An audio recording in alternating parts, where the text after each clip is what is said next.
অন্যায়ের প্রতিবাদ করেছিল। দেশের সাথে অন্যায়, রাষ্ট্রের সাথে অন্যায় প্রতিবাদ করেছিল বলে সেই কলকাতার পুলিশ তাকে অ্যারেস্ট করল। কেন? কারণ সে জঙ্গি দেশকে নাকি গালাগালি দিচ্ছিল। আচ্ছা, আপনি বলুন, এক্ষেত্রে কে দোষ করেছে? আমি তো শর্মিষ্ঠাকে কোনোভাবেই দোষ দেখতে পাচ্ছি না। আমি এক্ষেত্রে প্রকৃতপক্ষে যুক্তিবিদ্যা দিয়ে বিচার বিশ্লেষণ করে আমি কলকাতা পুলিশের দোষ দেখতে পারছি। কেননা কলকাতা পুলিশ অপরাধ করেছে, সে একটা বড় অপরাধ করেছে। কলকাতার পুলিশ অন্যায় করেছে। তার কারণ আমরা সবাই লেখাপড়া করেছি এবং আমরা সবাই পলিটিক্যাল সায়েন্স নিয়ে পড়েছি, সংবিধান পড়েছি, রাষ্ট্রের সম্পর্কে পড়েছি। আমি পলিটিক্যাল সায়েন্স পড়েছি, আমি সংবিধান পড়েছি, আমি ভারতীয় আইন পড়েছি, আমি সংবিধানের প্রত্যেকটা পার্ট পড়েছি।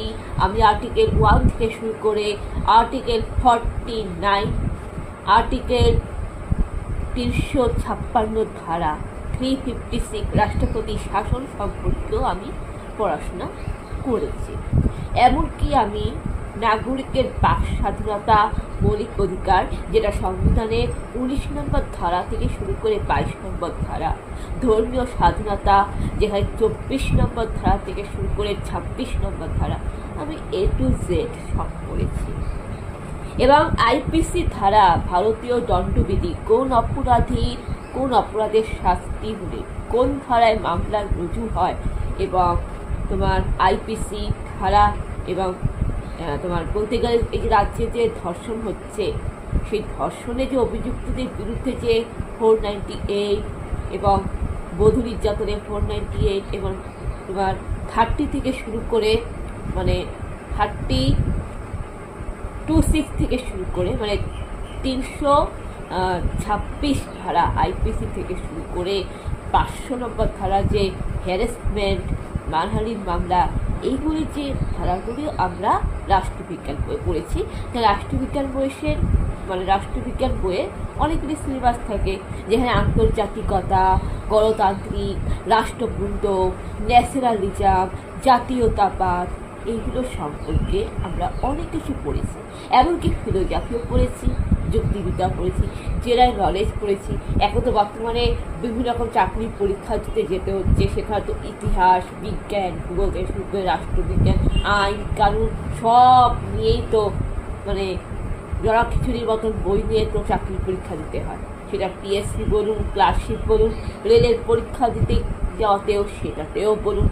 তো এই যেগুলো পড়েছি বা যারা পড়ছি বর্তমানে, সেখানে আমরা কি দেখছি যে আমাদেরও কিছুটা মৌলিক কর্তব্য আছে, অর্থাৎ নাগরিকদের মৌলিক কর্তব্য আছে। আর এই কথাটা ক্লাস 5-এর বাচ্চারাও পড়তেছে।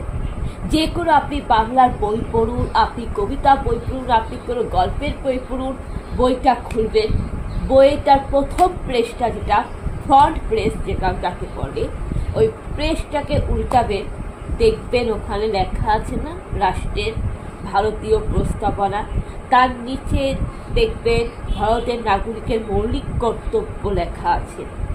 পড়বেন, ওটা ভারতের সংবিধান থেকে নেওয়া, ওটা ভারতের আইন থেকে নেওয়া।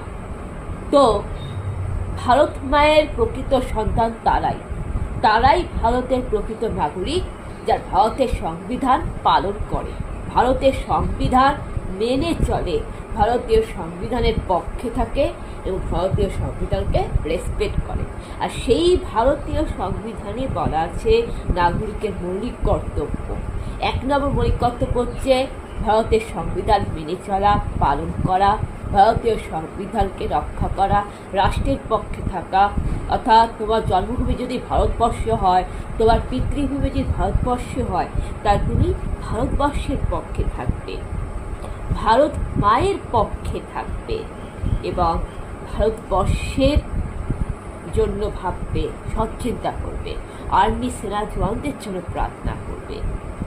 তোমার নিজের ধর্মকে রক্ষা করার জন্য তুমি অন্যায়ের বিরুদ্ধে প্রতিবাদ করবে, তোমার ধর্মকে, তোমার দেশকে, তোমার সমাজকে রক্ষা করার জন্য তুমি জঙ্গিদের বিরুদ্ধে তুমি লড়াই করবে, প্রতিবাদ করবে, অন্যায় অপরাধীদের বকাঝকা করবে।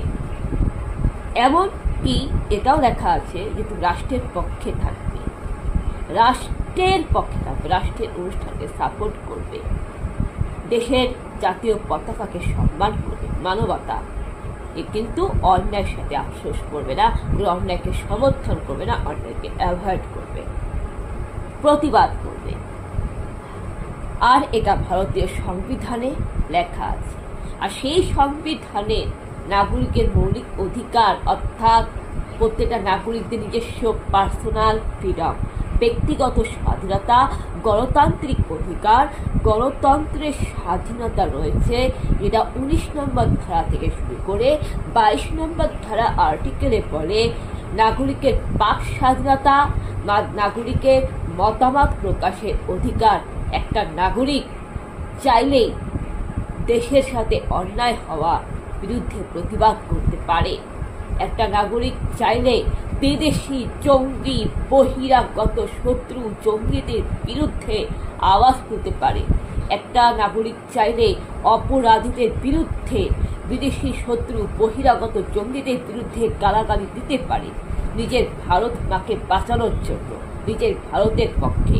একটা নাগরিক চাইলে তার নিজের দেশের অপমানে, ভারত মায়ের অপমানে, সমাজের অপমানের বিরুদ্ধে, অপরাধীদের বিরুদ্ধে বকাঝকা করতে পারে, প্রতিবাদ করতে পারে। কেন? এটা নাগরিকের বাক স্বাধীনতা, এই অধিকার তাকে ভারতীয় সংবিধান দিয়েছে। এবং আর্টিকেল 21 তাকে দিয়েছে, আর্টিকেল 19 নম্বর ধারা তাকে এই অধিকার দিয়েছে। এটা নাগরিকের বাক স্বাধীনতা, মতামত প্রকাশের অধিকার রয়েছে, মিছিল করার, আন্দোলন করার, সমাবেশ করার রয়েছে, এমনকি বহিরাগত বিদেশি তালিবানি মৌলবাদী জঙ্গি শত্রুদের বিরুদ্ধে গর্জন করা, আওয়াজ তোলার এই অধিকার, অধার্মিক শত্রুদের বিরুদ্ধে, অপরাধীর বিরুদ্ধে, ভারতের শত্রু যারা ভারতের বিরুদ্ধে সন্ত্রাস করে তাদের বিরুদ্ধে প্রতিবাদ করার, গালাগালি দেওয়ার অধিকার। অর্থাৎ এটা আমাদের মতামত, বাক স্বাধীনতা। সেই শর্মিষ্ঠাও দেশের নাগরিকের অধিকার পালন করেছে। সেই শর্মিষ্ঠা ভারতের প্রকৃত নাগরিকের মর্যাদা রেখেছে। সেই শর্মিষ্ঠা ভারতের সংবিধানকে মেনে চলেছে। কেননা শর্মিষ্ঠা যা বলেছে সেটা শর্মিষ্ঠার বাক স্বাধীনতা ছিল। সেই মেয়েটি শর্মিষ্ঠা যেটা বলেছে সেটা তার বাক স্বাধীনতা ছিল। সে দেশের নাগরিক হিসাবে ভারতীয় সংবিধান অনুযায়ী সেটা তার মতামত প্রকাশের অধিকার ছিল, সেটা তার বাক স্বাধীনতা ছিল। একটা নাগরিক চাইলে সে শর্মিষ্ঠা হোক, যে হোক না কেন, আমি হই, আপনি হন, যেই হন না কেন, চাইলেই আমরা বিদেশি শত্রু তালিবানি মৌলবাদী ভারতের বহিরাগত বিদেশি শত্রুদের বিরুদ্ধে বকাঝকা করতে পারি, প্রতিবাদ করতে পারি। আমরা চাইলে নেতা মন্ত্রীদের দুর্নীতির বিরুদ্ধে প্রতিবাদ করতে পারি। আমরা চাইলে আমাদের পশ্চিমবঙ্গের অন্যায় অনাচারের বিরুদ্ধে প্রতিবাদ করতে পারি। এটা আমাদের বাক স্বাধীনতা, নাগরিকের গণতান্ত্রিক অধিকার, যেটা ভারতীয় সংবিধান বলে। তাই শর্মিষ্ঠা কোনো ভুল করেনি। কিন্তু এক্ষেত্রে কলকাতা পুলিশ অন্যায় করেছে শর্মিষ্ঠাকে গ্রেপ্তার করে, এবং গ্রেপ্তার করে কি পরিচয় দিয়েছে যে কলকাতা পুলিশ ভারতীয় সংবিধানকে সম্মান করে না, কলকাতা পুলিশ ভারতীয় সংবিধানের ন্যায় নীতি মেনে চলে না, এমনকি সে নাগরিক নয়, সে দেশের নাগরিক নয়, এবং নাগরিকের মৌলিক কর্তব্য পালন করে না। নাগরিকের মৌলিক কর্তব্য কি?